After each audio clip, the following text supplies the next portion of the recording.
సాధారణ కూలి. దేశానికి ఎన్నుముక్క రైతు అన్న అంటారు కదండి. ఆ రైతుకి కుడి భుజం కూలి అండి. కూలి మనిషి రైతు కలిస్తేనేనండి ఎంతోమంది ఆహారం తినగలుగుతున్నారు. అంత పని చేస్తుంటే వీటిల్లో చాలా ఈజీ అనుకుంటారండి. ఏదో ఆడమనిషి కష్టపడుతుందంటే ఎల్లొత్తమే కదా అని అనుకోకుండా ఈజీగా తీయొద్దండి. వీటిల్లో చేస్తున్నామంటే నిన్న పాము కూడా కనపడిందండి మాకు. ఈ ఒక్కసాటే అని కాదండి, ఎన్నో పాములు దాటుకుంటా ఎన్నో ఎసు పురుగులను దాటుకుంటా మేము వెళ్తూ ఉంటామండి. అదంతా మాకు ఎన్ని తెలుసండి. మేము ప్రతి పని చేసేటప్పుడు ప్రార్థన చేసుకొని మొదలెడతామండి.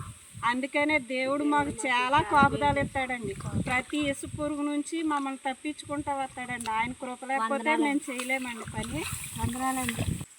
ఇలాగా ఒంగోని తీయాలంటే మనం అజాగ్రత్తగా ఒంగుంటే కళ్ళల్లో గుచ్చుకుంటాయండి. ఇదిగోండి నడుస్తుంటే కాళ్ళు కోసుకుపోతాయి. కానీ ఈజీ అనుకుంటారు, అంత ఈజీ కాదండి ఏ పని. ఎంత కష్టంలో రైతుది ఎంత కష్టం ఉందో కూలి చేసే మనిషి కూడా అంతే కష్టం ఉందండి. అయితే మనందరిది కాపుదల, దేవుడిది కాపుదల లేకపోతే మనం లేమండి. దేవుడి మీదే ఆధారపడాలండి.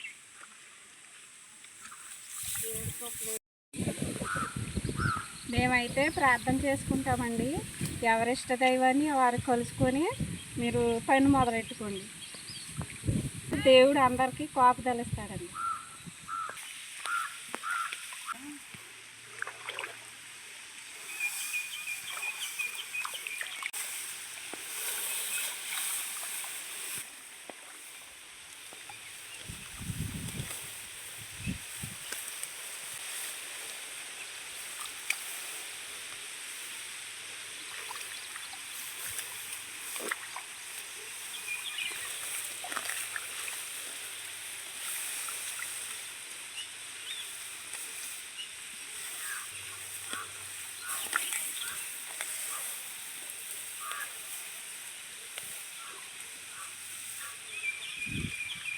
చాలా